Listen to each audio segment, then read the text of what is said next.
پرسوں میں نے آپ سے کہا تھا کہ اسم اور فعل کا فرق ہوتا ہے, یاد ہے؟ کیا فرق ہوتا ہے؟ کون سا ہمیشہ ہوتا ہے؟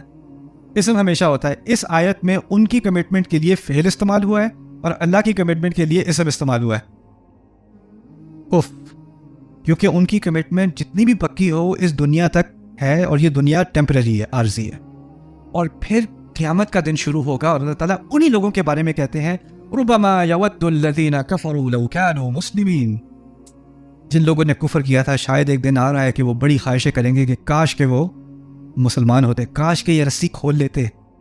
لیکن اس وقت ان کو کیا سیکھنے کو ملے گا کہ اللہ کی جو رسی باندھی تھی نہ صرف وہ دنیا میں پکی تھی, وہ ہمیشہ کے لیے پکی ہے. اسم کا لفظ استعمال ہوا ہے, ام ابرموا امرا فانا مبرمون. شاید اس کورس کے ذریعے آپ کو تھوڑا سا اندازہ ہو رہا ہوگا کہ تھوڑی سی عربی سیکھنی چاہیے. قرآن کی لذت جو ہے نا, انہوں نے کیا لفظ استعمال کیا ہے, کیا تعبیر استعمال کی ہے. میں چاہتا ہوں کہ عربی زبان تو ہم اتنی عام کر دیں اور اتنی آسان کر دیں سب کے لیے کہ اس قسم کے پروگرام کی ضرورت ہی نہ رہے. آج سے 10 سال بعد ضرورت سب کو پتا ہو, یہ بات یہ عام ہو جائے.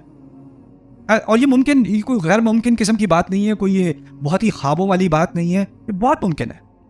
کوئی ایسا بڑا مسئلہ, کوئی اتنا بڑا ٹارگٹ نہیں ہے یہ. اور یہ میں نہیں کہہ رہا کہ یہ سب کر سکتے ہیں, لیکن اگر اس ملک میں کروڑوں میں سے ہزاروں بھی کر سکتے ہیں, لاکھوں بھی کر سکتے ہیں, تو وہ لاکھوں پھر پوری جنریشن کو بدل سکتے ہیں. تو ہم سب ہماری مینٹیلٹی میں ہو گیا ہے آل اور نتھنگ, یا تو سب کریں یا کچھ بھی نہیں ہو رہا. اور دنیا میں جو ساری تبدیلی آئی ہیں نا, وہ کچھ لوگوں کے ہاتھوں سے آتی ہیں, سب کے ہاتھوں سے نہیں آتی, باقی سب فالو کرتے ہیں.